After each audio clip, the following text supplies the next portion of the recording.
You ever feel like you don't belong even though you have all the accolades and achievements to say otherwise? I have. But in this video, we're going to talk about my number one easiest tip that you could do to help you fight imposter syndrome and self-doubt. And we're starting right now.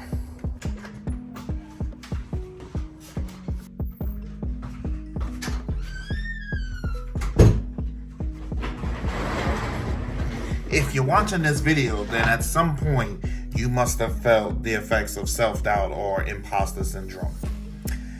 I have myself have dealt with this, whether it be thinking to myself, why would this woman want to talk to me? What's special about me that she would give me the time of day? Why would I feel like I deserve this promotion? There are plenty of people that do just as good. Why me? Why would anybody want to do that for me? Even when I was starting my business, I said to myself, would anybody listen to me?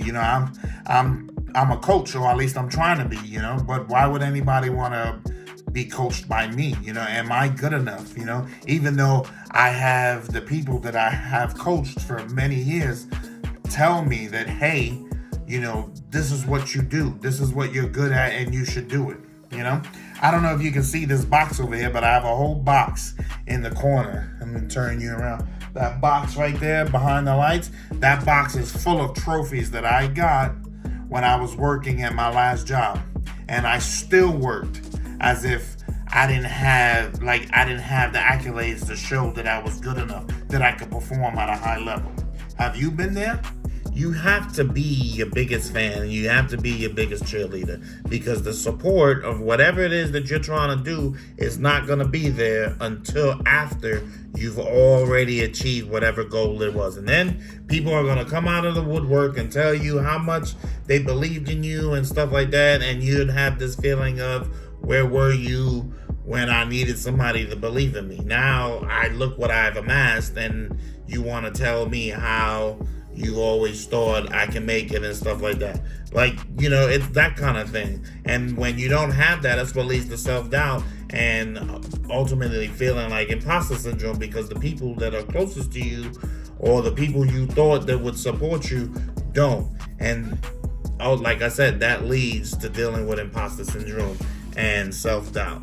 Let's get into it. But before I do, let me just remind you that fighting self-doubt and imposter syndrome takes time, all right? You're not going to take the exercise that I tell you to do and it's going to happen overnight for you, because it's not, all right? This takes time. It takes effort. It's like working out any muscle on your body. Like, you don't just go and see results immediately. Like, it's repetition, it's consistency, it's effort, all right? So, without further ado, all right. Now, my number one tip, all right, this is the easiest thing you can do. It won't cost you any money, and that is positive self-talk.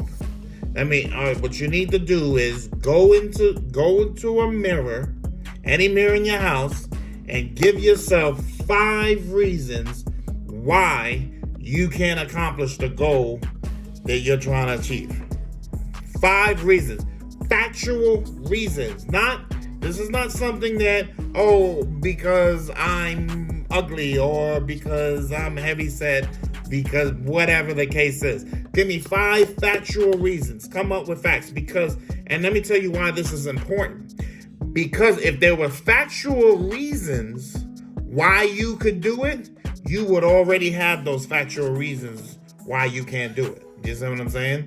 Like, this exercise wouldn't take you long. So give me 5 reasons. Stay yourself in the mirror. Be stern with yourself.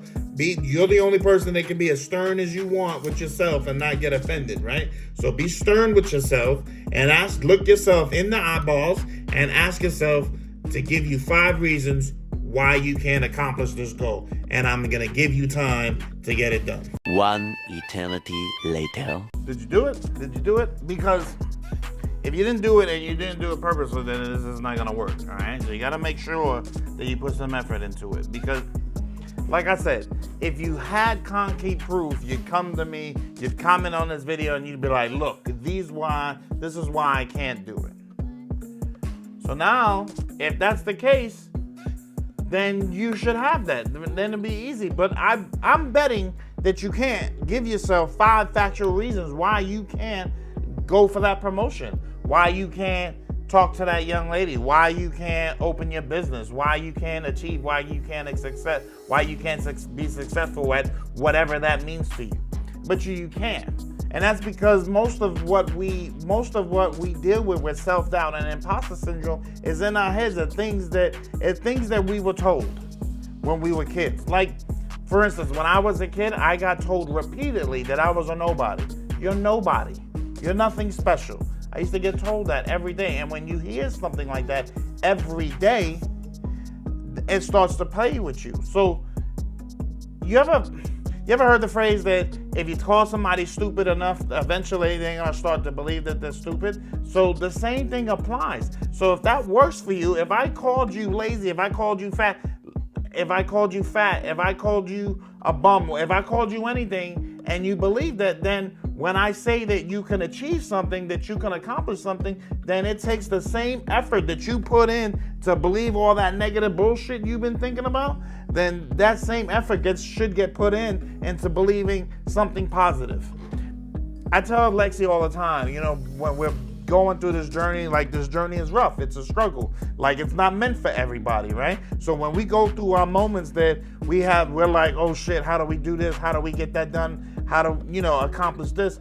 When I get that, I tell her, one of the things I always tell her, I say, look, be faithful. Look on the bright side. Like, think positive, because you have an option to think whichever way you want. Why would you put your energy into thinking a certain way that's going to make you feel like shit even more? That doesn't make sense to me. If you could choose one way or the other, you should always choose the option that makes you feel the most proud, the most benefit, the most hopeful. Quintessential of our biggest I can't even think, it's our best attribute, and the worst thing about us is that we're hopeful. But if it gives you that hope, then that's what you hold on to. That's what you strive for. Exercise and practice. That's all it takes. That's all it takes. You have to understand that 80% of the things that run through your head is negative.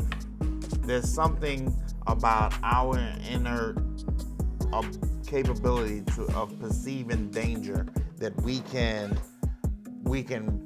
go down a road and see every wrong thing that can happen for the next 10 miles.